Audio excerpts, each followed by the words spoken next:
Karen! Ay, ang apo ko! Ay, salamat naman at dinalaw mo ako dito. Lalo ka yatang gumaganda. Si Lola talaga ng bola pa. Ay, namiss ko po kayo ng sobra. Namiss din kita, Iha. Bakit ngayon ka lang dumalaw? Pasensya na po kayo kung ngayon ko lang kayo dinalaw ulit. Busy lang po ako sa trabaho eh. Ang Itay nga po pala. Maagang umalis. Maghahanap daw siya ng trabaho.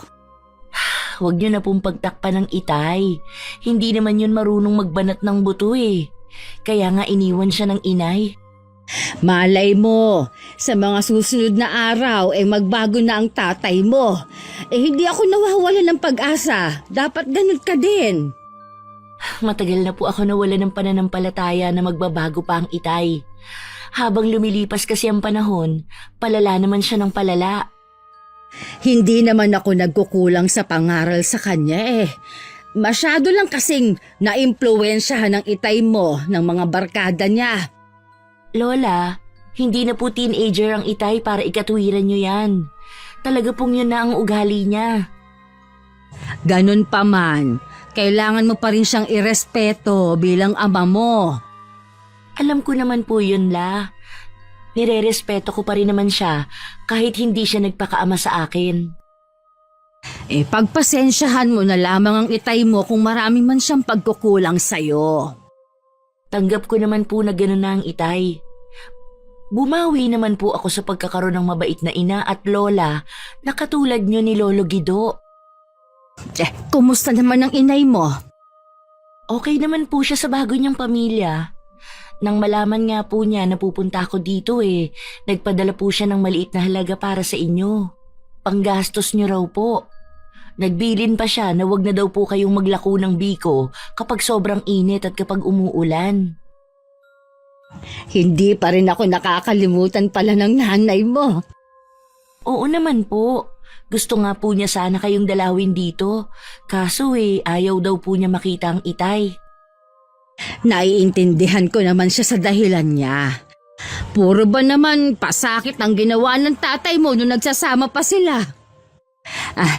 Pakisabi sa kanya, kapag nagkita ulit kayo, namimiss ko na kamo siya at salamat sa ibinigay niya sa akin. Malaking tulong to sa akin.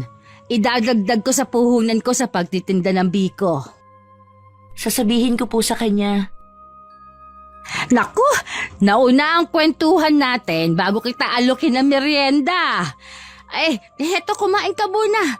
May biko pa dito. Baka po paninda niyo yan, Lola. Tapos papakain niyo sa akin. Tira ito kaninang umaga nung maglako ako. Mabuti pala may natira at ikaw dadalaw sa akin. Kumain ka na. Ipagtitimpla kita ng kape mo. Hindi pa rin po kayo nagbabago. Maasikaso pa rin kayo katulad ng dati. Hindi naman porke hindi ka na nakatira dito. Hindi na kita aasikasuhin. Walang nagbago sa bahay na ito. Sana lang bumalik ka na ulit dito sa bahay natin. Pasensya ka na, Lola, ha? Gusto ko man po hindi pwede. Mapapalayo po kasi ako sa trabaho. Promise, La, dadalasan ko na lang po ang pagdalaw sa inyo. Aasahan ko yan, Apo. Sige na, kumain ka na. Sabayan niyo na po ako para lalo akong ganahan kumain. Pinagbigyan ko pa ang lola na magtagal pa ako sa bahay niya. Nangako ko sa kanya na babalik sa 1 linggo. Nakaguhit pa sa isip ko ang malaking ngiti ni Lola Carmen. Maliban kasi sa pera, may grocery pa akong ibinigay sa kanya. Ang dami naman yan, Nay. Kanino galing ang mga ayudang yan? Nandyan ka na pala. Galing ang mga ito sa anak mong si Karen. Sayang, hindi kayo nagpag-abot. Nasa kalahating oras pa lang na makaalis siya. Sayang naman. Napasabit pa kasi ako kay paring Edwin . Saan ka ba nagpunta? At ngayon ka lang umuwi? Meron lang po ako sinamahan na kaibigan. Baka naman kung ano na naman yung ginagawa mo, George. Paalala lang ha. Iwasan mo mga kaibigan mo na masamang impluwensya sa'yo. Huwag po kayong mag-alala. Iniiwasan ko na po yung mga kaibigan ko na muntik na magpahamak sa akin. Teka lang, Nay. Nabanggit niyo ba kay Karen ang pagkakakulong ko? Hindi ko binanggit sa kanya. At ayokong mas lalong maging masama ang tingin sa'yo ng anak mo. Balita ko, Nay. Maganda ang trabaho niya. Kaya siguro may paayuda sa inyo. Kahit naman noon pa lagi siya nagbibigay sa akin, mas marami lang ngayon. Di mo kasi nakikita noon dahil lagi kang wala dito sa bahay. Sigurado, maliban sa grocery, meron din pera. Baka naman pwede niyo kong balatuhan, Nay. Hay, eto. Huwag mong ibili ng alak, ha? Thank you, Nay. Huwag po kayong mag-alala. Sa mabuti ko to gagamitin. Siguraduhin mo lang, dahil sa susunod, hindi ka na talaga makakahingi sa akin. Talaga, Nay? Matitiis niyo ako? Alam mong hindi, pero ang hiling ko, magbago ka na sana. Ano po ba ang gusto niyong gawin ko? Maghanap ka ng trabaho. Hindi yung daig mo pang binata kung umasta. Ang alam lang, uminom at tumambay. Parang binata na naman talaga ako Kasi iniwan ako ng asawa at anak ko. Kaya ka iniwan ng asawa mo. Dahil mula nang magsama kayo, puro na lang sakit ng ulong ibinibigay mo sa kanya. Matagal na rin naman po kaming hiwalay ni Heidi. Kaya wag na natin pag-usapan ng nakaraan.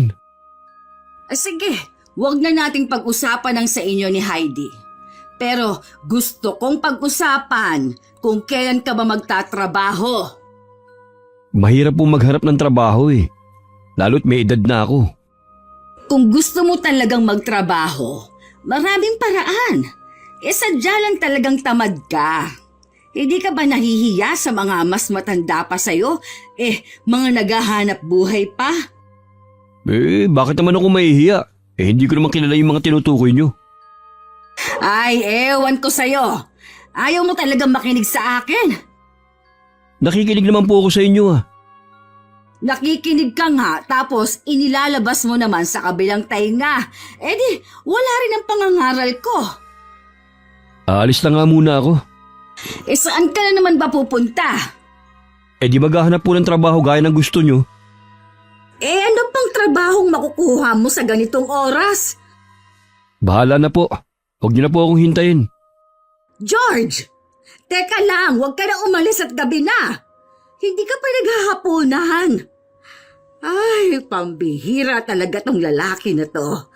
Mamamatay na lang ata ako na hindi siya magbabago.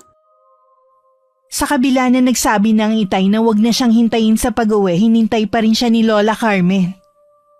Hating gabi na nung nakauwi ang itay na susuray-suray pa sa paglalakad. Kinabukasan parang walang nangyari na humingi pa siya ng kape kay Lola. Saan ka na naman nakipag-inuman kagabi? Sa bahay po ng kaibigan ko. Ubus na siguro ang perang ibinigay ko sa'yo, ano? Nakakaya naman po kung hindi ako mag-aambag kahit pampulutan man lang. Tama nga yata ang anak mo. Hindi ka na magbabago kahit kailan. Sinabi po yan ni Karen? Oo, matagal na siyang sumuko. Wala na po tayong magagawa kung talagang ganito na ang kapalaran ko. Tayo ang gumagawa ng sarili nating kapalaran. Kung gusto mo talagang mabago ang takbo ng buhay mo, ikaw mismo ang gagawa ng paraan. Ang aga nyo naman akong pangaralan. Lalo tuloy sumasakit ang ulo ko Hindi ako magsasawa sa pangangaral sa'yo hanggat hindi ka nagtitino. Para naman akong bata na lagi nyong sinesermonan kapag nandito ako sa bahay Hindi para sa akin ang pangangaral ko, kundi para sa ikabubuti mo. Hindi ka ba nahihiya sa anak mo? Nakatapos na lang ng pag-aaral yung bata, wala ka man lang naging ambag. Kahit papano nakatapos siya at may magandang trabaho. Dahil iginapang ng asawa mo ang pag-aaral ni Karen. Bakit ba kailangan yung balik-balikan ng nakaraan, Nay? Dahil mula noon, hindi ka na nagbago. Hindi ko na alam ang gagawin ko para lang mapagbago ka pa. Kahit ang mga kapatid mo galit na rin sa'yo dahil sa ugali mo. Wala po akong pakialam sa kanila. Kaya dapat hindi na rin nila pinapakilaman ang buhay ko. Nagmamalasakit lang naman sila sa'yo. Gaya ko, gusto rin nilang maayos ang buhay mo. Maayos ang buhay ko. Kayo lang naman tong problemado lagi sa akin eh. Alalahanin mo, hindi habang panahon nandito ako para lagi kang tulungan. Hindi naman nakaimik ang Itay sa huling sinabi ni Lola Carmen. Sa kabila ng pangangaral ni Lola sa kanya, patuloy pa rin siya sa mga ginagawa niya. Hindi rin nakalain ni Lola na mag-uuwi ng dalaga si Itay at ipapakilala bilang nobya niya. Saan mo nakilalang babaeng yan? May po ang pangalan niya, Nay. Ang tanong kong sagutin mo, baka mamaya hinahanap na yang si May ng mga magulang niya. Huwag po kayo mag-alala. Ulila na po siya sa mga magulang. Nakikita na lang po siya sa tiyahin. Saan nga ba kayo nagkakilala ni May? Bakit hindi mo masabi-sabi? Waitress po siya sa isang biraw sa kabilang barangay. Nakilala ko po siya nung minsan kami pumunta sa tropa dun. Nakilala ko po siya nung minsan pumunta kami ng tropa dun. Ano? Doon kayo nagkakilala? Ikaw ba, George? Alam mo pa ang pinapasok mo? Oo naman, Nay. Iuwi ko ba rito si May kung hindi ko alam ang ginagawa ko? Tsaka mahal po namin ang isa't isa. Kaya nagpasya na po kami magsama na. Sigurado ka ba na mahal ka niya? Ang layo ng agwat ng edad ninyo. Paano na kayo mag-ama? Wala naman po sa edad ang pag-ibig eh. Basta nagmamahalan kami ni May. Kasing edad lang siguro siya ni Karen. Tsak mo bang walang maghahabol na nobyo? Mas bata po siya kay Karen. 20 anyos lang po si May. Tsaka po, Nay, hindi ko po siya iuwi dito sa atin kung alam ko may sabit siya. Ano na lang ang sasabihin ng mga kapitbahay natin? Paano kapag dumalaw dito si Karen? Nako, wag niyo pong pansinin ang sasabihin ng mga kapitbahay natin. Hindi naman sila nagpapakain sa atin eh. Paano nga kapag dumalaw ang anak mo at makita niya si May? Di sabihin niyo na may bago na akong kinakasama ngayon. At saka wala siyang karapatan na tutulan ng kaligayahan ko. Nanay nga niya eh. May bago na rin pamilya. Mas nauna pa nga sa akin mag-asawa. Iba naman ang kay Heidi. Tsaka kahit kailan, hindi niya kinalimutan ang responsibilidad niya sa anak ninyo. Pareho lang po yun. Buhay ko po to. Ayoko na merong mangingialam sa amin ni May. Kahit ba ako ayaw mong mangialam sa inyo? Samantalang dito kayo sa bahay ko nakatira. Hindi naman po sa ganun.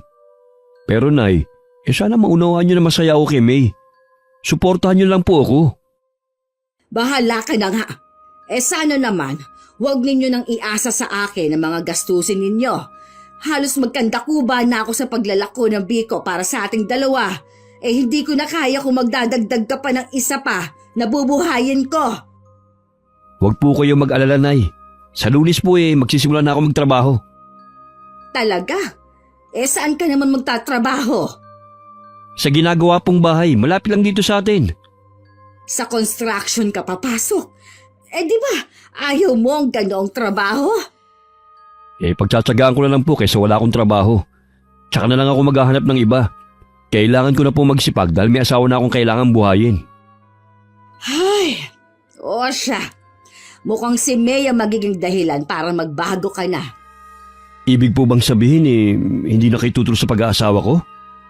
Kung kay May ka ba niligaya, hindi na ako tututoy pa. Salamat po, Nay. Pinasaya niyo po ako. Sa kabila ng pagpayag ni Lola Carmen, naroon pa rin ang pag-aalala niya para kay Itay. Iba rin ang kutob niya kay May. Nang magpaalam ang Itay na pupuntahan muna niya ang bagong kinakasama sa kwarto nila, napapailing na lang si Lola. Tapos mo na bang ayusin yung mga gamit mo?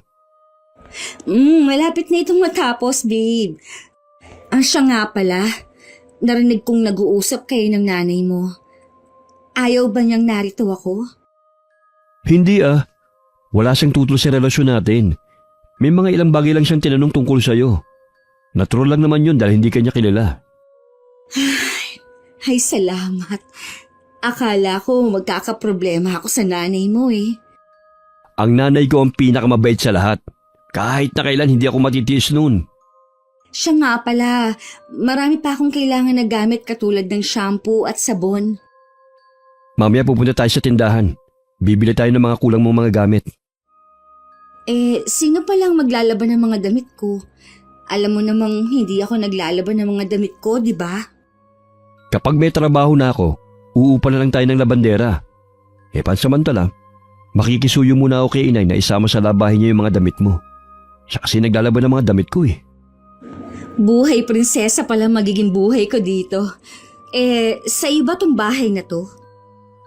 Nakapangalan pa to kay inay. Pero oras na mamatay siya, sa akin na mapupunta. Talaga? Ang swerte mo naman pala.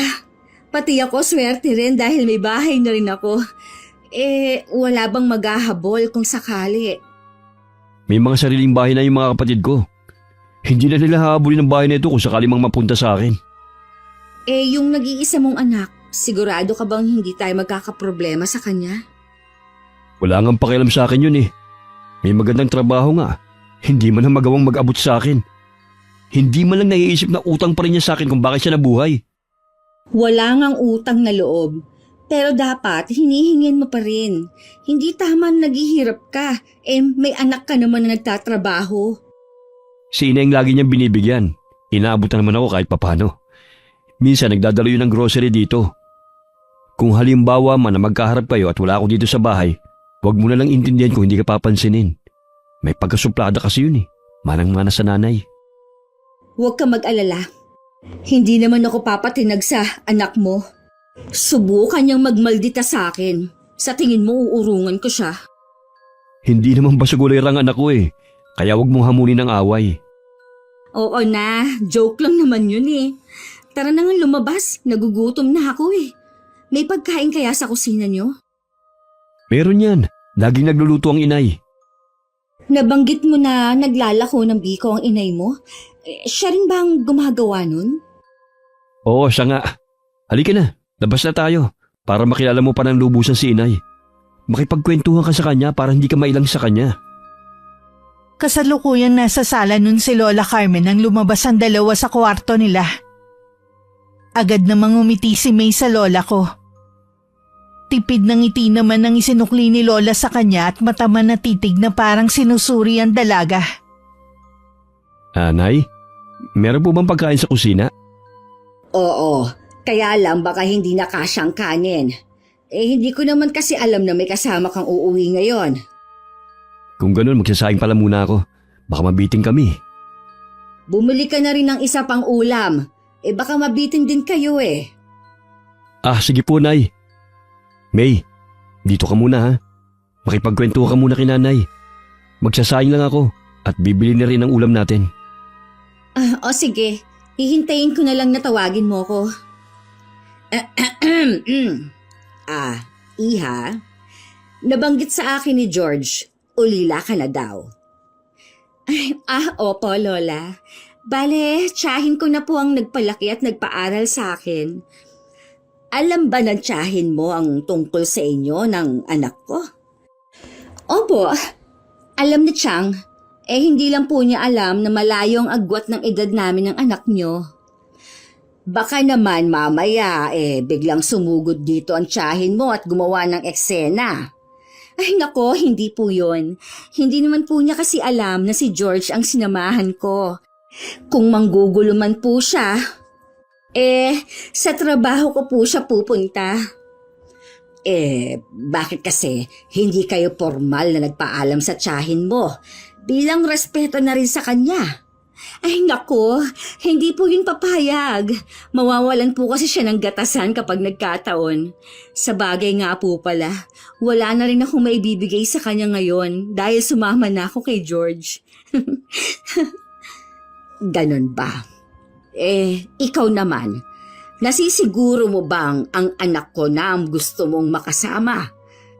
Papasa na siya na ama mo. Katunayan nga yan mas bata ka pa sa anak niya. Mahal ko po ang anak niyo. Hindi po ako sasama sa kanya kung hindi ako sigurado sa nararamdaman ko. Mabait naman ng anak ko at matagal na ring hiwalay sa asawa. Sana mahalin mo siya at alagaan. Baka ikaw na rin ang magpabago sa kanya. Baliktad po yata. Dapat po ako ang alagaan niya dahil yun pong ipinangako niya sa akin nang alisin niya ako sa pinapasukan ko. Hindi magtatagal eh. Matututunan mo kung paano maging may bahay. Ay, sana nga po. Paano po, Lola? Maiwan ko po muna kayo. Pupuntahan ko lang si George sa kusina. Kanina pa po kasi ako nagugutom eh. Baka nakaluto na rin naman siya. Naiiling na lang si Lola habang sinusundan ng tingin ng dalaga. May palagay din siya na magiging sakit lang ng ulo nila si May.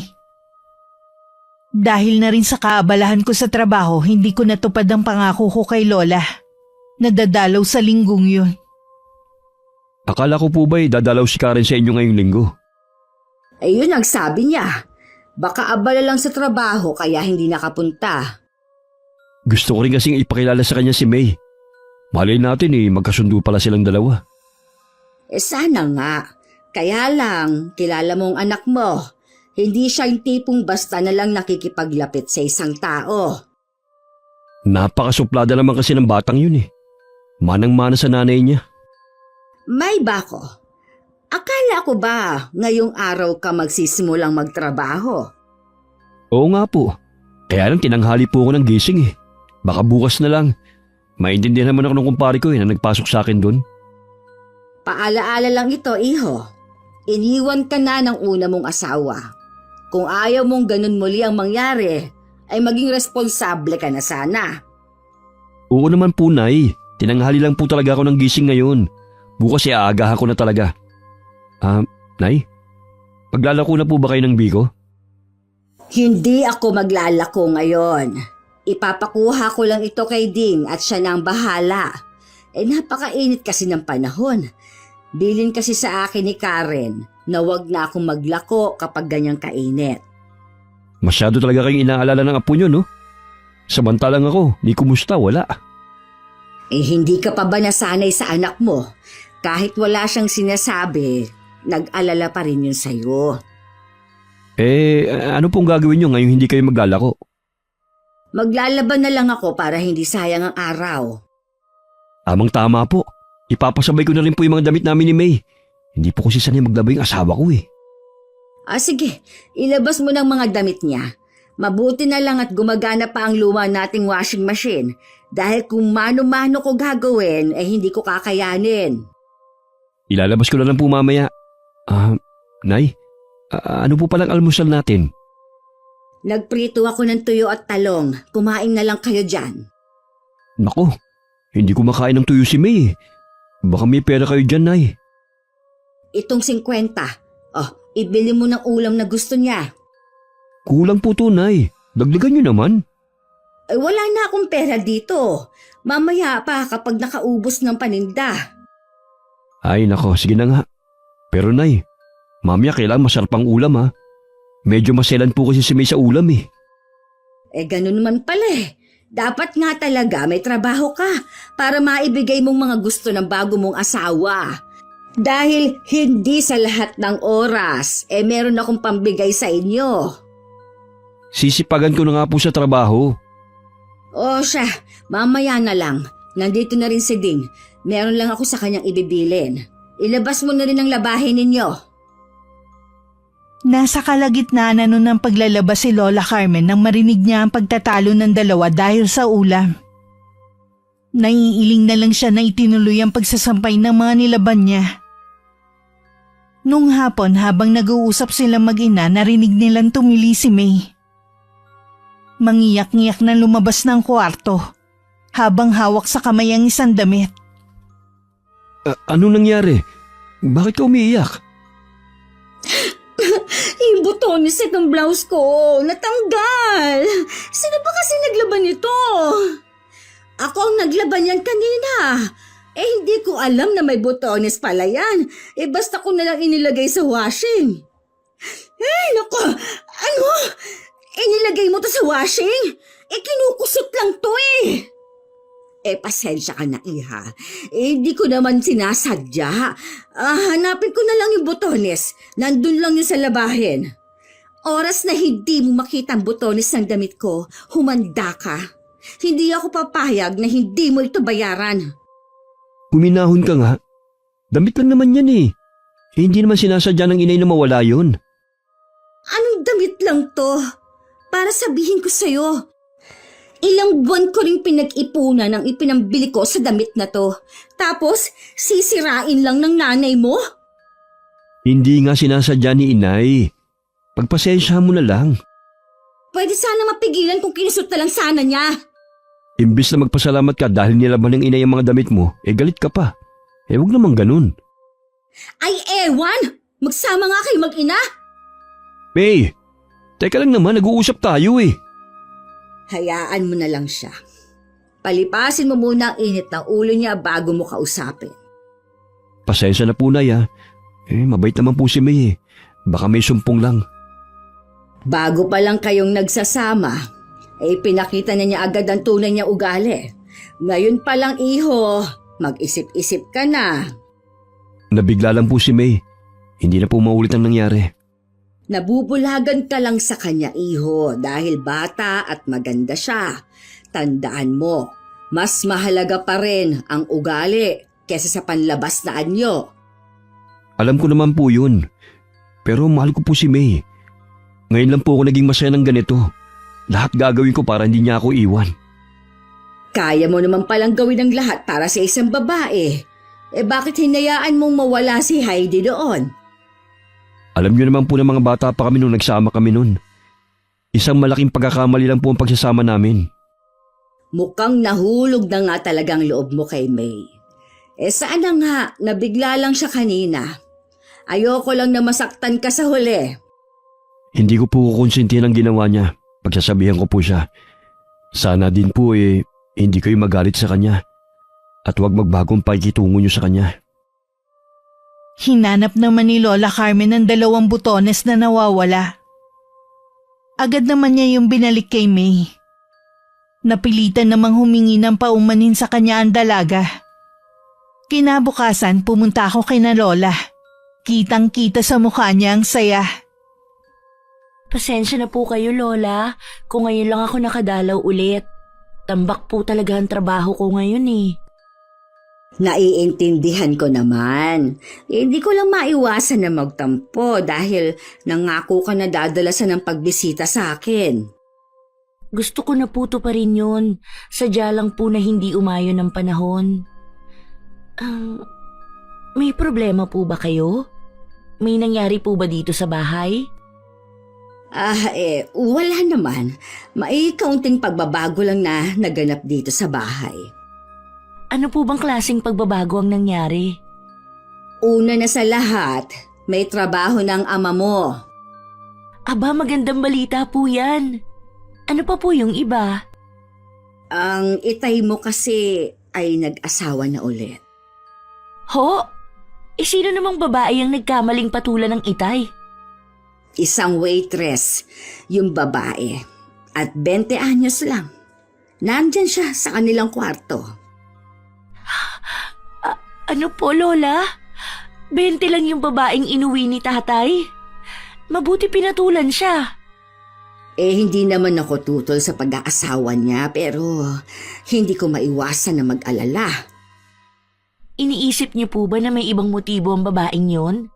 Kung pera ang kailangan niya, wala naman nun ang itay. Gusto ko pong makilala ang bagong asawa ni itay. Mamaya mo pa siya makikilala. Tanghali na kasi siyang gumising.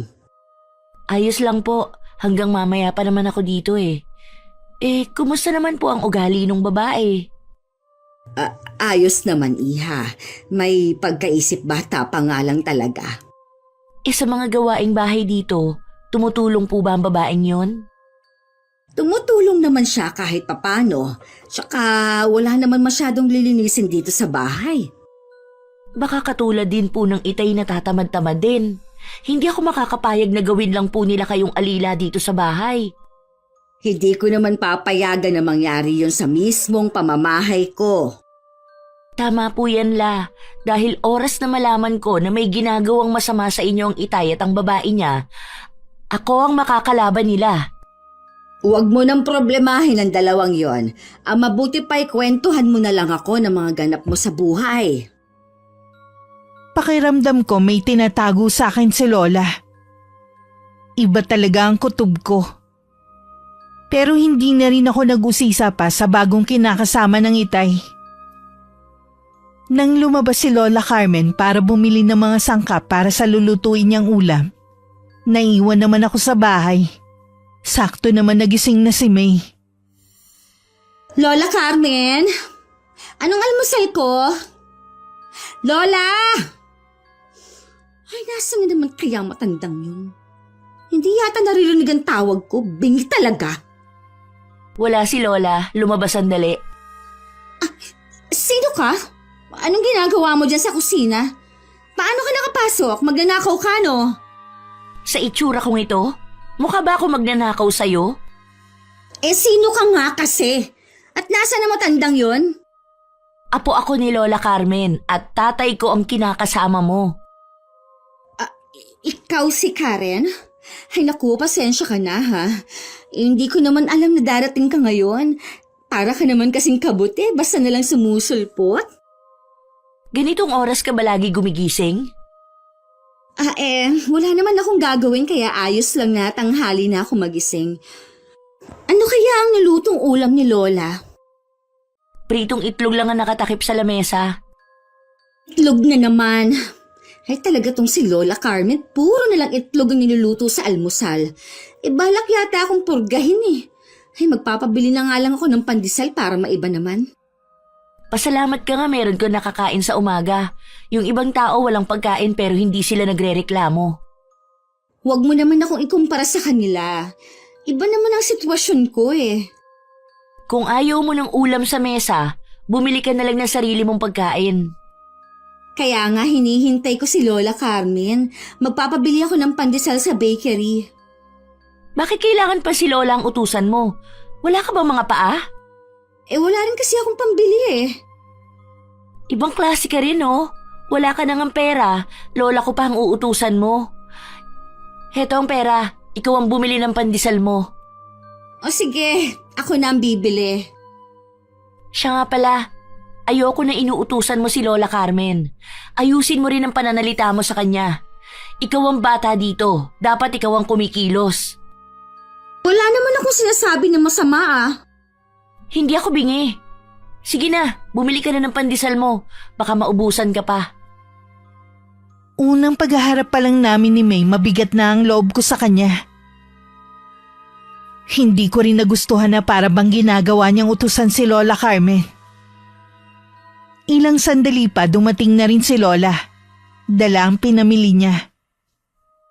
Ako na po ang bahala dito sa lulutuin niyo ngayong tanghali. Maupo na lang po kayo dyan. Nakasalubong ko pala si May. Inutusan mo daw siya na bumili ng pandesal? Opo, gusto daw niya kasi ng pandesal ang almusal. Aba, hihintayin pa kayo para utusan? Sabi ko, siya ang bumili. Baka kasi magsumbong siya sa tatay mo. Ayaw niya kasi na lumalabas ng bahay ang kinakasama niya. Magsumbong siya kung gusto niya. Samahan ko pa siya. Mukhang nainit ang dugo mo kay May. Sino po bang hindi iinit ang ulo sa babaeng yun? Napakaarte at halatang tamad naman. Maliit na bagay gusto pang iasa sa inyo. Ulila na kasi sa mga magulang. Kaya siguro hindi naturuan ang tamang asal. Nasa ibang bahay po siya. Hindi pwede na umasta siya na prinsesa dito. Ang tatay mo kasi ang nagsama sa kanya dito. Ipaubayan na lang natin sa kanya kung anong dapat matutunan ng asawa niya. Ano po ang ituturo ng Itay Isa rin siyang tamad na umaasa lang din sa inyo. Ayoko na magkaroon kayo ng problema ng ama mo. Kaya kung ano man ang napupuna mo kay May, huwag mo na lang pansinin pa. Wala naman akong pakialam sa kanya. Sa inyo po ako nag-aalala. Baka mamaya hindi lang kayo nagsasabi inaalila na pala kayo ng babaeng yun. Ako na ang nagsasabi sa iyo, Apo. Hindi ako inaalila dito. Huwag kang mag-alala sa akin. Tsaka hindi ako pababayaan ng tatay mo kung sakali man na may gawin ang kinakasama niya sa akin. Masyado po kasi kayong mabait. Kaya minsan inaabuso na kayo binabaliwala nyo lang lagi. Ang mabuti pa, lutuin mo na yan. Aayusin ko lang ang mga dala mong pagkain sa cabinet. Pagkatapos kong magluto, tinawag na ni Lola si May. Sumunod naman siya. At kakaupo lang magsasandok na agad ng kanin. Sinaway ko siya at sinabing hindi pa kami nakakapagdasal. Ang dami namang ate. Paano pala kung gutom ng tao? Mabuti pa, mauna ka nang sumandok ng kanin at ulam. Nasanay kasi ako na mula nang magkaisip, nagdadasal muna bago kumain. Kayo yon. Ako naman, hindi nasanay nang nagdadasal pa bago kumain. Dapat sanayin mo na ang sarili mo na magdasal bago kumain. Nandito ka kasi sa bahay namin. Hindi naman masama kung matuto kang makisama. Marunong akong makisama lalo na kapag mabait sa akin. Sa totoo lang, maldita ako kapag pinipilit akong gawin ang ayaw ko. Ay, mamaya na ang kwentuhan. Unahin muna natin ang pagkain. Oo nga naman, Karen. Sige ka. Baka hindi ka mabusog.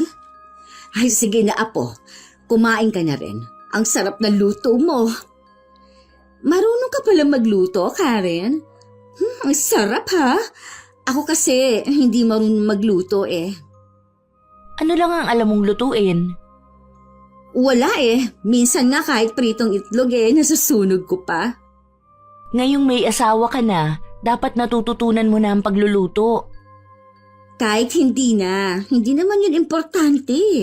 Sabi kasi ng tatay mo, hindi ko naman kailangan na matutunan pa yan. Meron naman daw karinderya. Bibili na lang kami. Si tatay talaga, ang katabaran niya talaga ang tinuturo sa'yo. Hindi naman tamad ang tatay mo Katunayan nga niyan, may trabaho na siya ngayon para daw maibigay niya ang pangangailangan ko. Sana nga magtagal sa trabaho ang itay. Hindi naman kasi kayang tustusan ng lola ang mga pangangailangan nyo. Bakit? Hindi ka ba nagsusustento sa lola mo? Kung nagbibigay man ako kay lola, para lang sa kanya yon at hindi kayo kasama ng itay. Balita ko, malaki naman daw ang sahod mo. Dapat pati tatay mo binibigyan mo rin. Bakit ko naman yun gagawin? Malakas pa sa kalabaw ang itay. Kaya pa niyang magtrabaho. At saka, wala naman siyang ambag sa pagpapalaki sa akin at sa pag-aaral ko. Malaki sigurong tampo mo sa tatay mo, no? Wala ka nang pakialam sa bagay na yan. Usaping pamilya kasi to. Labas ka dun. Parte na rin ako ng pamilyang ito. Kay itay ka lang dapat may pakialaman. Labas ka sa buhay ko. Okay, sabi mo Pagkatapos ng tanghalian namin, pumasok na ulit si May sa kwarto nila at hindi na lumabas pa. Ni hindi man lang tumulong sa pagliligpit ng pinagkainan. Ako na rin na nagpresenta na maghuhugas ng mga plato. Gusto ko kasing napagsisilbihan ko si Lola kapag nandun ako. Kung hindi lang talaga ako mahihirapan sa pagpasok sa trabaho, gusto ko sanang mag-uwian dito sa atin. Hindi mo naman kailangan magsakripisyo, apo. Ayoko rin na ikaw ang mahihirapan. Gusto ko rin po na makasama kayo lagi. Dinadalaw mo naman ako lagi. Sapat na yun para sa akin at para mabawasan ang pangungulila ko sa'yo. Ayoko din kasi na maging hadlang sa pag-asenso mo. Alam ko naman po yun. Mula pa noon lagi na kayong nakasuporta sa lahat ng ginagawa ko. Kaya gusto kong ibalik ang lahat ng kabutihan ninyo. Nako, hindi na kailangan pa. Ang hiling ko lang talaga magkaayos kayong mag-ama. Maayos naman po kami ng itay. Hindi naman kami nag-aaway Kaya lang malamig ang pakitungo mo sa kanya. Siya naman naiilang sa'yo para kayong hindi mag-ama. Malabo na rin po na maging malapit kami sa isa't isa, lalo na't nandyan na si May. Hindi ko talaga magugustuhan ang babaeng yon. Ni hindi man lang tumutulong sa pagliligpit kanina. Ipinagmamalaki pa talaga na wala siyang alam sa pagluluto. Sabi ko nga sa'yo, Wala nang magulang, kaya hindi na nakapagtataka. Pagalitan niyo kapag hindi gumawa dito sa bahay. Alam mong hindi ko yun magagawa. Tanging ang tatay mo lang ang may karapatan dahil siya ang asawa. Kung tutuusin kabit lang siya ng itay dahil hindi sila kasal. Nandun na tayo, pero asawa na ang turing sa kanya ng tatay mo. Huwag na nga po natin silang pag-usapan. Aalis na rin po ako maya-maya. Pipilitin ko pong makabalik sa susunod na linggo. Gusto ko lagi ko po kayong nabibisita dito, lalo't meron na kayong ibang kasama. Lingid kay Lola Carmen bago ko umalis, kinausap ko muna ang kapitbahay naming binatiyo yung si Ding. Nakiusap ako sa kanya. Natingnan ng kalagayan ng lola ko at ako na ang bahala sa baon niya sa eskwelahan. Pagdating naman ni Itay nung hapon kung ano-ano naman ang isinumbong sa kanya ni May. Kaya nagagalit siyang kinausap si Lola. Dumating palang mabait yung apo kanina. Oo, dinalaw lang niya ako. Ano yung sumbong sa akin ni May na inutusan daw siya ni Karen na bumili ng pandesal? Kagigising lang daw niya noon. Hindi rin daw maganda ang pakikiharap ng apo niyo sa kanya. Siya rin naman ang kumain ng pandesal na yon dahil ayaw niya ng ulam. Alam nga namang si Karen pa ang bumili kanina. Di sana po kayo na lang ang bumili kanina. Alam niyo naman na ayoko siyang lumalabas ng bahay eh. Wala ako kanina nang magising siya. Ano yung hindi raw magandang pakikiharap ni Karen? Maraming napapansin ng anak mo kay May. Marami pa siyang tinatanong na hindi dapat itanong. Kilala mo naman ang anak mo. Sa susunod po, pagsabihin niyo yung apo niyo. Baka hindi ako makapagtimpi sa kanya. Anong gagawin mo? Sasaktan mo sarili mong anak dahil lang sa babaeng yan? Ay huwag mong kalilimutan, si Karen ang gumagastos dito sa bahay. Siya ang nagbabayad ng kuryente at tubig natin. Ano ngayon? Hindi dahilan yun para bastusin niya si May. Kahit kailan, hindi binastos ng apo ko si May. Hindi ko alam kung anong mga isinumbong niya, pero siya dapat ang pangaralan mo. Hindi na po kailangan. Mabait si May. Yung apo niyo lang naman ang problema eh. Masyadong mayabang keso mas nakakaangat siya sa tao. Akala niyo ba hindi ko napapansin? Namimili din ng pakikiharapan na tao yung apo niyo. Yan ang katibayan na hindi mo nga talaga kilala ang anak mo. Palibasa nga kasi, wala ka nung panahon na lumaki siya. Huwag niyo na nga pong balik-balikan ng nakaraan. Ang mahalaga lang po sa akin, ang relasyon namin ni May. Hindi ko kayo mapapatawad ng apo niyo. Oras na iwan ako ni May nang dahil sa inyo. Kung sakali man naiwan ka niya, ibig lang sabihin nun, hindi ka talaga mahal ng babaeng yan. Mahal po ako ni May. Hindi niya lang talaga maramdaman na welcome siya rito sa bahay na to. Hindi pa ba niya nararamdaman yun? Samantalang kung magalit siya sa akin kapag hindi agad masusunod ang gusto niya, para niya akong alila dito. Masalamat ka nga at pinagtatakpan ko pa kayo. Para wala lang maging gulo sa pagitan ninyo ni Karen. Kasalanan niyo rin po eh. Alam niyo na ayaw ni May ng kukupad-kupad. Nasanay siya na lahat ng gusto niya, nakukuha niya ng isang pitik lang. Kumuha ka ng kasambahay para sa kanya. Kung gusto niya na mabilis ang kilos. Alam mo matanda na ako. Hindi ko na kaya magampanan ng mga ipinaggagawa niya. Hindi naman po ako mayaman para kumuha ng kasambahay. Buti sana kung kasi laki ng sahod ni Karen ang kinikita ko. Yun naman pala turuan mo si May ng mga gawaing bahay dito. Huwag ka mong iasa sa akin ang lahat. Susubukan ko pong pagsabihan si May. Kukuha ka rin lang kasi ng kakasamahin. Katulad mo pang tamad at walang alam kundi umasa. Kahit si Lola Carmen parang nauubusan na ng pasensya kay Itay. Dahil kahit makailang ulit na niyang sinabihan na utusan si May sa mga gawaing bahay, mas lalo pa naging tamad ang babae. At isa pa sa napansin ni Lola ay ang pagiging burara nito. Lola! Lola! Nandito ako sa kwarto ninyo. Bakit ka ba sumisigaw? Nandito lang pala kayo. Kanina ko pa kayo hinahanap Nililinis ko itong kwarto ninyo at pinamamahayan na kayo ng ipis dahil sa dami ng kalat. Baka sa susunod may makita na akong daga dito. Inutos ko na po yan kay George, ang paglilinis ng kwarto namin. Hanggang ngayon hindi pa rin niya ginagawa. Ang tamad-tamad talaga ng anak ninyo. Dapat ikaw ang gumagawa ng paglilinis dito dahil ikaw ang babae. Huwag niyo akong umpisahan sa walang kwentang pangangaral ninyo. Nag-usap na kami ng anak ninyo na hindi ko kailangang baguhin ang nakasanayan ko na. Aba kung hindi ninyo ako matagalan, pwede kayong umalis sa bahay na to. Ay sige na, huwag na nating pagtalunan ang bagay na yan. Kung nag-usap na pala kayo ni George, bakit mo ba ako hinahanap? Bakit hindi mo isinama kahapon sa paglalaba mo itong mga panty ko na may regla? Huwag mo sabihin na nandidiri ka, ha? Ikaw dapat ang naglalaban yan at hindi ako. Kaya ko nga pinapalaba mga damit ko dahil kasama ito. Tapos iiwan mo lang. Kunin mo to at labahan mo. Pero iha, sumunod ka na lang sa akin. Huwag ka na makipagtalo pa. Mukhang nakakalimot ka na yata kung nasaan ka, ha, iha? Kaya lang kita pinakikisamahan ay dahil kay George. Yun naman pala bakit nakikipagmatigasan ka sa akin? Gusto mo bang iwan ko ang anak mo, ha? Mabuti pa nga siguro kung iiwan mo na lang si George.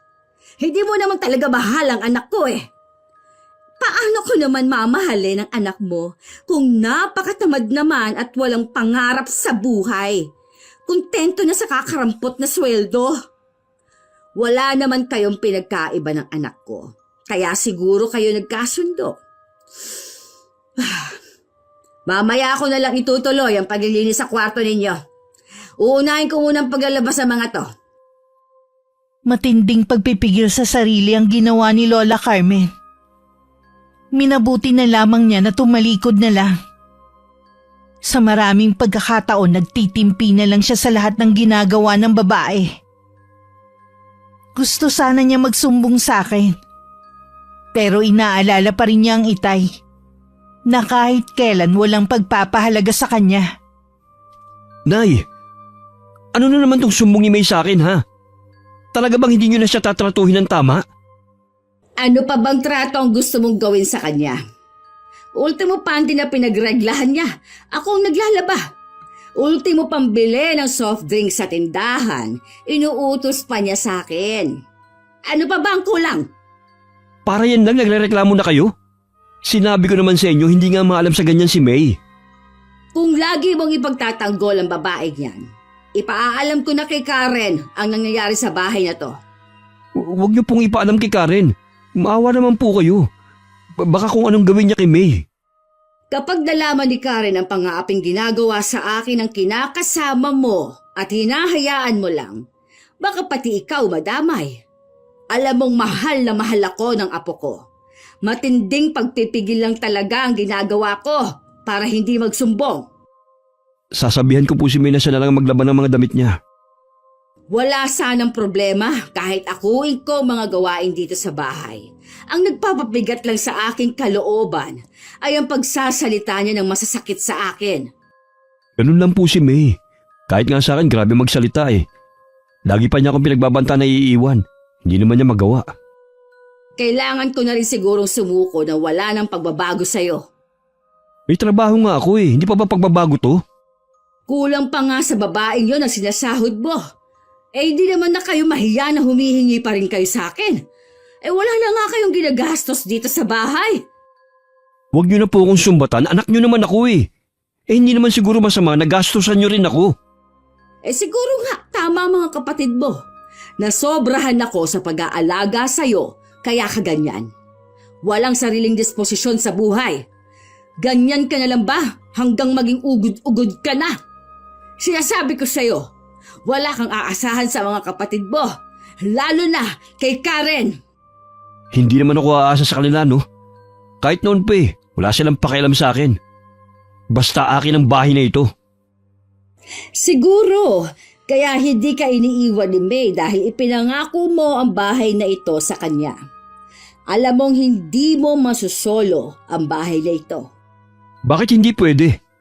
May kanya-kanya na naman bahay ang mga kapatid ko Samantalang ako wala pa. Kung ano man ang narating nila sa buhay, dahil yon sa pagsusumikap nila. At itong bahay, alam mo ang bilin ng namayapa ninyong ama. Kaya kung ako sa'yo, ipagtapat mo kay May ang totoo para hindi rin siya umasa. Nang balikan ng Itay si May, ngiting-ngiti pa ang babae sa kanya. Tuwing nagagalit kasi ang Itay kay Lola, natutuwa ang babae. Matagal na rin niyang hinahangad na mawala si Lola sa bahay na yun. O ano, pinagalitan mo ba ang nanay mo? Oo naman. Hindi na raw niya ulitin yung mga sinabi niya sa'yo. Napala niyang matanda siya. Ako pa talagang kakalabanin niya.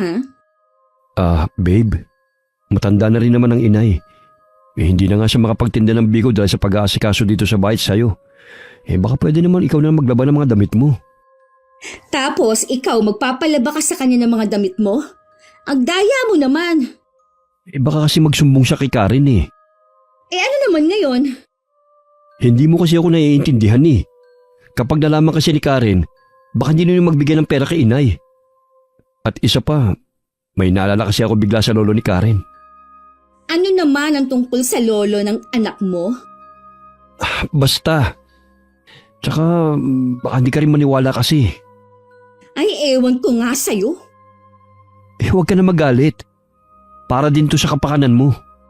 Akala ko pa naman, buhay prinsesa ako dito, hindi naman pala. Buhay prinsesa ka naman talaga dito ah. Kain tulog na nga lang ang ginagawa mo eh. Hindi ko pa rin mabili ang gusto ko. Ano kaya pakiramdam kapag akong nasa katayuan ng anak mo? Ang saya siguro, no? May higitan mo rin ang buhay ng anak ko balang araw. Kaya hindi mo kailangang mainggit sa kanya. Kailan pa? Sa kakarampot na sahod mo? Lahat ng suot niya mamahalin. Siguro lahat ng pampaganda na gamit niya, puro imported. Ang kinis kasi ng balat ng anak mo eh. Parang hindi kayo mag-ama kung pagtatabihin. Wala ngang utang na loob sa akin eh. Kung hindi pa siya nagbibigay kay inay, hindi pa ako naaambulan ng kita niya. May karma din yung anak mo sa pagpapabaya sa'yo. Kahit ano pang naging pagkukulang mo, dapat itanim pa rin niya sa isip na ikaw pa rin ang tatay niya. Hindi maganda ang natatanggap kong balita kay Ding.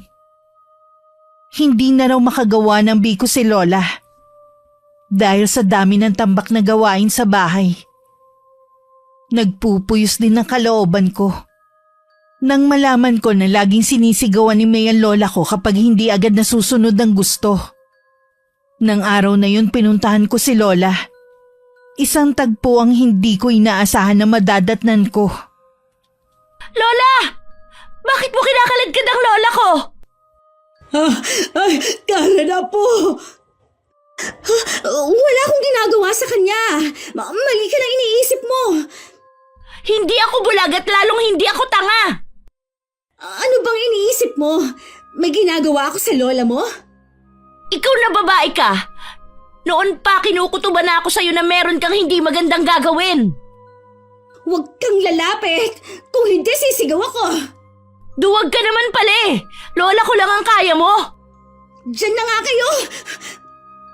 Bumalik ka dito! Duwag! Hindi pa tayo tapos magtuos! Hayaan mo na siya, Apo. Okay lang po ba kayo? Ihahatid ko na kayo sa kwarto nyo. Salamat, Apo, at dumating ka. Ano po ba ang nangyari? Pinipilit niya kasi ako maglaba. Kahapon pa masama ang pakiramdam ko. Kaya po ba niya kayo kinakaladkad? Oo, pasensya ka na, Apo, kung hindi ako makapagsumbong, ha. Ayoko lang kasi na magkagulo pa kayo ng tatay mo. Kahit hindi po kayo magsumbong, may mata ko na nagbabantay sa inyo. Matagal ko na pong alam na hindi maganda ang trato sa inyo ng babaeng yun at hinahayaan lang ni Itay. Palagpasin na lang natin ang ginagawa nila, Iha. Tsak natitigilan na ako ni May, lalo't nakita mo ang ginawa niya. Siguraduhin lang talaga niya. Dahil kung hindi, pagsisisihan niya ang araw na umuwi siya dito sa bahay natin. Apo, mangako ka sa akin na wala kang gagawin na masama sa kapwa mo. Alalahanin mo, masama ang gumanti. Pasensya na po kayo, La. Sa pagkakataon pong ito, ayokong mangako. Kinakitaan ko naman na matinding pag-aalala si Lola Carmen. Pero hindi ko nalang pinansin yun. Hinintay ko rin na makauwi ang itay galing trabaho para makipag-usap. Nasaan si May? Hindi na lumabas sa sobrang takot yata. Ano ba ang ginawa mo sa kanya? Wala pa akong ginagawa sa kanya. Pero oras na lumabas siya sa kwarto na yan, baka makalbo ko siya. Kulang pa yun sa ginagawa niya sa lola ko. At ikaw naman, hinahayaan mo lang na gawing alila at sigaw-sigawan si lola. Hindi ko lamang sinasabi mo. Buong maghapon ako nasa trabaho. Huwag ka na nga magmaang-maangan pa. Pareho lang kayo ng babae mo. Baka nakakalimutan mo. Ama mo pa rin ako. Kaya wala kang karapatan na bastusin ako sa mismong pamamahay ko. Ama lang kita sa papel, pero hindi sa totoong kahulugan ng pagkaama. Yun naman pala eh. Hindi mo ko tinuturing na ama? Ba't hindi ka pa umalis? Dahil kay Lola kaya nandito pa ako. Kung hindi dahil sa kanya, wala akong balak na pumunta pa rito. Maayos ang lagay ni inay dito. Hindi mo kailangan laging dumalaw. Kaya pala naabutan ko siyang kinakaladkad ng babae mo. Masama ang pakiramdam ni Lola, pero pilit siyang pinaglalaban ni May. Namimilipit ba talaga sa katamaran ng babaeng yun at pati sarili niyang damit eh? Kay Lola pa niya pinapalaba? Hindi totoo yan. Naglalaban ng sarili niyang damit si May. Huwag mo nang pagtakpan ng babae mo. Mula ngayon, hindi niyo na maaabuso si Lola dahil isasama ko na siya. Hindi mo pwedeng isama si inay. Bakit hindi? Inaapi niyo lang naman siya rito. Matanda na si Lola. Inaasa niyo pa rin ang mga gawain dito sa bahay. Basta hindi ako papayag. Alam ko na. Ayaw mo siyang isama ko dahil hindi na kayo makikinabang sa binibigay ko sa kanya. Hindi yan ang dahilan. Mahal ko ang inay. Kaya ayaw ko siyang mawala rito sa bahay. Kahit tutol pa kayo, isasama ko na ang lola ko pag alis ko. Hayaan mong si inay ang magdesisyon sa bagay na yan. Sigurado naman ako na hindi siya sasama sa'yo. Kinausap ko si Lola Carmen na sumama na sa akin pero hindi siya pumayag. Kinukumbinsi ko pa rin siya. Pero buo na talaga ang pasya niya na maiwan pa rin sa bahay na yun. Siguro naman naniniwala ka na sa akin na hindi sasama sa'yo si inay. Apo ka lang at anak ako. Mas matimbang pa rin ako sa kanya.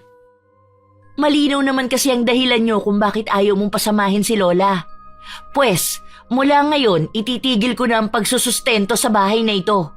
Ikaw na ang bahala sa ilaw at tubig. Total, may trabaho ka naman, di ba? Teka lang, seryoso ka ba dyan? Sa luho nga lang kulang pang kinikita ko. Hindi mo pwedeng ihinto ang pagbibigay dito sa bahay. Total, sabi mo apo lang naman ako at ikaw ang anak. Tama lang siguro na responsibilidad mo ang nanay mo. Nay, kausapin niyo yung apo niyo. Hindi maaaring hindi siya magbigay dito sa bahay. Hayaan mo na ang anak mo. Hindi naman talaga niya tayo obligasyon eh. Hindi sa lahat ng oras aasa tayo sa kanya. Pasensya na kayo, Lola, ha, kung kailangan ko tong gawin. Huwag kang mag-alala. Nauunawaan naman kita. Basta lagi mong tatandaan na mahal kita. Mahal na mahal din kita, Lola. Tumigil na nga kayo sa drama niyo. Paano, Lola? Kailangan ko na pong umalis.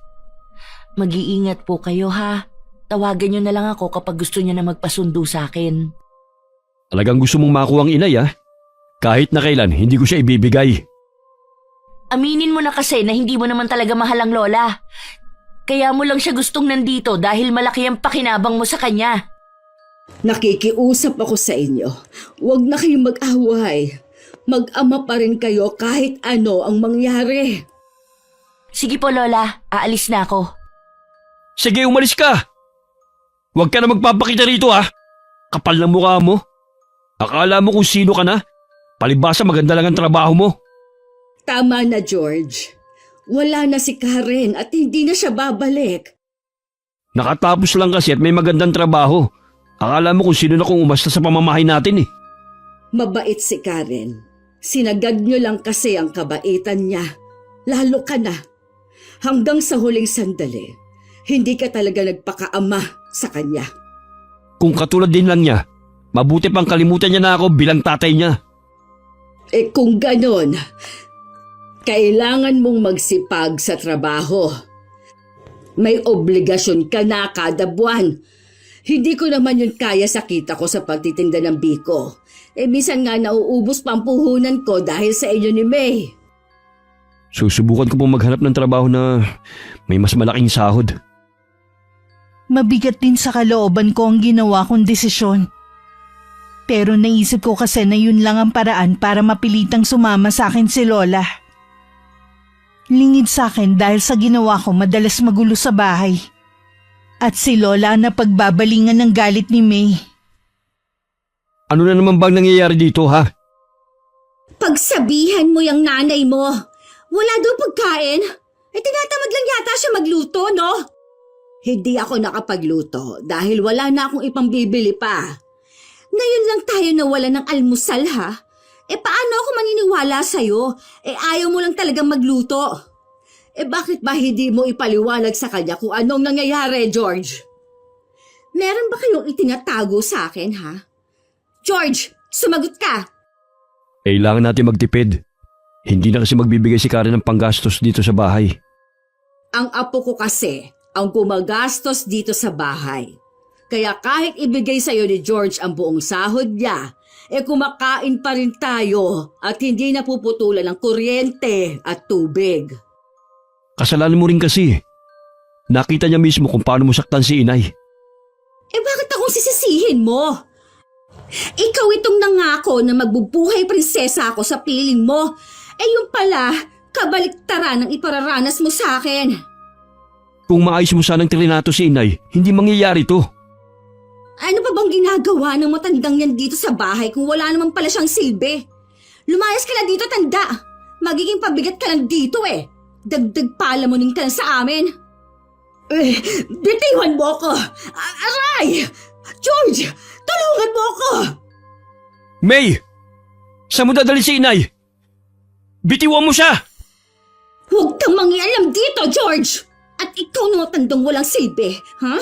Lumayas ka na dito! Doon ka sa apo mo! Hindi ako aalis dito! Bahay ko to! Ikaw ang lumayas dito! Tumahimik ka, tanda! Hayan ang pinto! Umalis ka na! Wala kang karapatan na pagtulakan akong palabas! Talagang matigas ka, ha? Hindi mo ko kaya at mas bata ako! Sinabi na umalis ka na!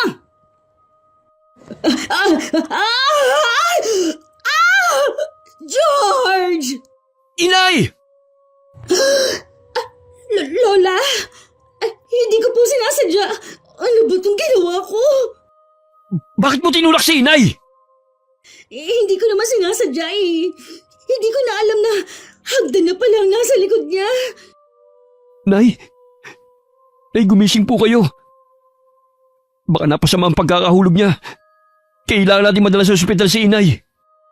Paano kung magsumbong ang inay mo na akong tumulak sa kanya? Huwag mo munang isipin yan. Ang importante, madala kagad ang inay sa ospital. Bubuhati ko ng inay. Tumabi ka dyan. Habang abala ko sa trabaho, may biglang tumawag na numero na hindi pamilyar sa akin. Hindi ko na sana yun papansinin. Pero parang merong nagsasabi sa akin na sagutin yun. Ang itayan nasa kabilang linya. Nasa ospital daw si Lola. Paano nangyari na nahulog si Lola sa hagdan? Nadula siguro siya. Narinig na lang namin na sumigaw siya. Anong sabi ng doktor? Hindi pa lumalabas mula kanina. Diyos ko po, iligtas niyo ang lola ko. Sana talaga, pinilit ko na lang siyang sumama sa akin Wala namang may gusto sa nangyari kay inay Walang dapat sisihin. Nakakapagtaka na madudulas ang lola. Maingat siya lagi sa kilos niya at lagi ko rin siyang binibilinan. Ang aksidente talaga hindi mo masasabi kung kailan mangyayari. Kapag naging maayos na ang lagay ng lola, sa bahay muna siya titira. Hindi mo pwedeng gawin yan. Sa bahay siya uuwi. Bakit? Maaalagaan niyo ba siya? Maghapon kayo sa trabaho. Buti sana kung aasikasuhin siya ni May. Sigurado ako papayag na ang lola na sa akin muna tumira. Hindi mo kasi ako naiintindihan eh. Sabihin mo nga, Tay. May inililihim ba kayo sa akin? Ano naman ang ililihim ko? Napaparaning ka na naman dyan eh. Pasensya na, Tay. Nag-aalala ko kay Lola kaya kung ano-ano na ang pumapasok sa isip ko. Naiintindihan naman kita. Ayan ang doktor. Nasaan ang babaeng yon? Ilabas mo! Huminahon ka muna, Karen. Pwede naman natin pag-usapan ang nangyari. Nagpakita ka rin babae ka! Bakit lumabas ka ng kwarto? Hindi ba sabi ko sa loob ka lang? Ano bang problema mo, ha? Bakit ka nanggugulo dito? Hindi ko alam kung saan ka kumukuha ng tapang ng mukha na tumira pa rito pagkatapos mong itulak ang lola sa hagdan. May pruweba ka ba na akong gumawa sa kanya nun? Huwag ka na magkailapa! Si Lola mismo ang nagsabi na itinulak mo siya dahil pinapalayas mo siya rito. Alam mo ang galit sa akin ng lola mo, kaya ginagawa niya ako ng kwento. Ganun lang yun. Nakakasuka ang pagiging sinungaling mo! Alam mo, ang taas mo naman ang tingin ko sa'yo dahil may pinag-aralan ka at may magandang trabaho. Tapos, para kang palengkera na susugod dito. Higit pa dyan ang kaya kong gawin para kay Lola. Pwede rin akong maging bangungot mo. Nakikiusap ako sa'yo, Karen. Kung ano man yung pinaplano mo, huwag mo nang ituloy. Nagmamakaawa ako sa'yo. Huli na para sa pagmamakaawa. Magbabayad ng mahal ang babaeng yan. Humingi ka na lang kasi ng kapatawaran sa nagawa mo. At bakit ko naman gagawin yon? Wala akong kasalanan. Sayang, ang bata mo pa naman at maganda. Pasmado nga lang lagi ang bibig mo. Eh ano ngayon? Kesa naman sa'yo na mukhang sosyal nga, tinatago mo naman ang pagiging palengkera mo. Tama na, May. Lalo mo lang pinapalala ang sitwasyon eh. Mabuti pang umalis ka na dito. Huwag ka nang babalik at huwag mo na rin iuuwi dito ang matandang yon. Iyong-iyo na siya. Pasensya ka na iya sa inaasal ni May. Ako na lang humihingi ng kapatawaran sa ginawa niya. Kanina ka pa ha? Bakit ba kinakampi ang babaeng yan kesa sa akin ha? Aalis na ako. Magsaya ka na habang may pagkakataon ka pa. Che! Umalis ka na sabi! Baka gusto mong kalad ka rin din kita palabas dito. Bago ko tumalikod, sinulyapan ko muna sila. Takot ang nababanaag ko kay Itay. At nanlilibak naman kay May. May nakapaskil pang ngiti sa kanyang mga labi. Hindi mo dapat ginalit si Karen kanina. Hindi ko alam kung kaya pa kitang iligtas. Hindi naman ako natatakot na ipakulong niya, no? Maliban sa wala naman siyang katibayan na akong tumulak sa lola niya. Meron naman akong kakilala na pwedeng lapitan. Wala siyang balak na sampahan ka ng kaso. Eh wala naman pala eh. Eh bakit takot na takot ka pa rin? Hindi papayag si Karen na hindi makaganti sa'yo. Narinig mo naman ang sinabi niya kanina. Ano nga ang gagawin niya sa akin? Isang mambabarang ang lolo niya, nabiyanan ko. Sigurado na lalapit si Karen sa kanya. Ano? Bakit ngayon mo lang sinabi? Binalaan na kita dati na maging mabait ka kay inay. Pero hindi ka nakinig. Ipinakita mo pa talaga kay Karen ang pagiging maldita mo. Samahan mo ako kay Karen. Hihingi ako sa kanya ng kapatawaran sa mga nagawa ko. Hindi ko alam kung saan siya nakatira. Tanging si inay lang ang nakakaalam. George! Ayoko mabarang. Nakikiusap ako sa'yo. Tulungan mo ko. Masyado ka kasing mayabang eh. Ayaw mong lunukin ang pride mo. Pwede ka naman magkunwari nagsisisi ka sa harapan ng anak ko eh. Pero hindi mo ginawa. Eh hindi mo naman kasi kaagad sinabi eh. Kasalanan mong lahat ng to. Bala ko sanang sabihin sa'yo. Kaya lang biglangan dumating si Karen. Hindi ka pa nakinig na huwag kang lalabas ng kwarto. Gumawa ka ng paraan. Ayoko pa mamatay. Maghahanap tayo ng albularyo na pwedeng tumulong sa'yo. Eh saan naman tayo maghahanap? Kahit saan. Magtatanong-tanong tayo sa mga kakilala ko. Sana hindi na lang ako sumama sa'yo. Ikaw ang nagdala ng kamalasan sa akin. Huwag mo na akong sisihin. Kasalanan mo rin ang lahat.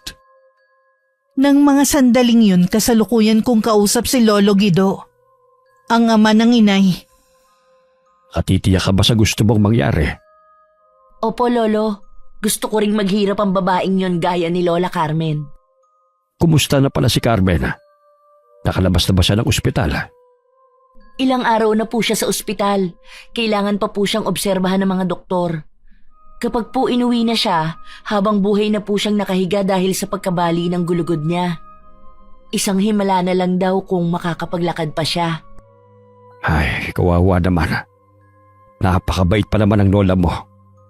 Lagi siyang ibinibida ng nanay mo kung paano siya alagaan nun.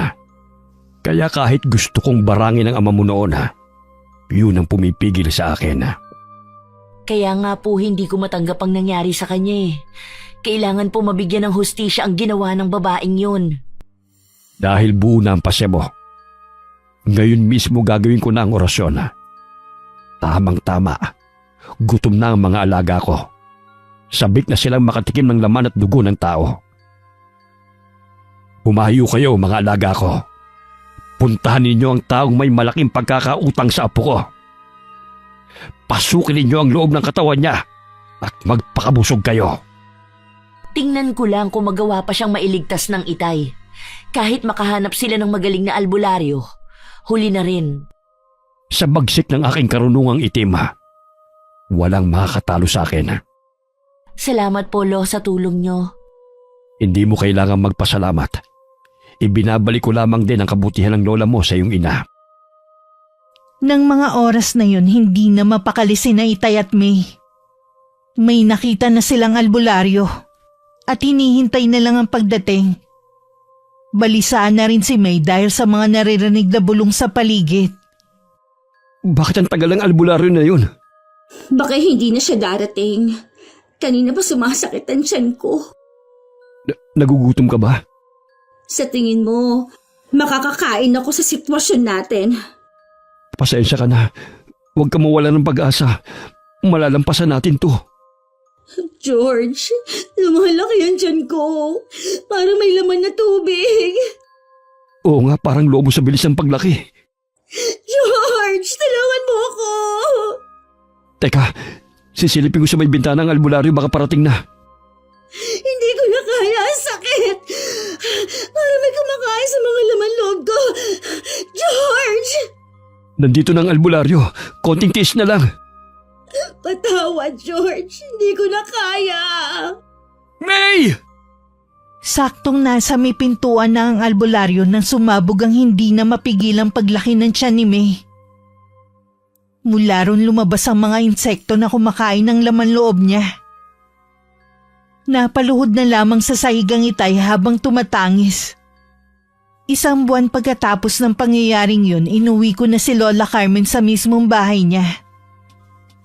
Salamat, Apo. At pinagbigyan mo ako na umuwi na dito sa bahay ko. Kung saan po kayo masaya, susuportahan ko po kayo. Sayang nga lang, wala dito ang Itay mo. Hangad ko pa rin ang kaligayahan nila ni May kung saan man sila naroroon. Huwag niyo na po silang isipin pa. Si tatay naman ang pumili ng kapalaran niya. Tama ka, Apo. Katulad na lang na marami siyang pagkakataon na magbago pero pinili pa rin niya ang ganoong buhay. Wala na tayong magagawa pa. Paano po la? Maiwan ko na kayo sa nag-aalaga sa inyo. Kailangan ko na po kasing pumasok sa trabaho Magkita na lang po tayo mamaya pag uwi ko. Hindi ko maiwasan na mapaluha pagkatalikod ko kay Lola. May isang buwan na rin ang nakakalipas nang dalhin sa mental hospital ng Itay. Nawala kasi siya sa sariling katinuan mula nang mawala si May. Pinili ko na rin na hindi muna ipaalam kay Lola kung nasaan ang Itay. Ayokong makasama yun sa kalusugan niya. Magsisiman ako ay huli na. Hindi ko na maibabalik ang nakaraan. Araw-araw na lang akong humihingi ng kapatawaran sa nagawa ko. Handa na rin ako sa kaparusahan na naghihintay sa akin. Wakas,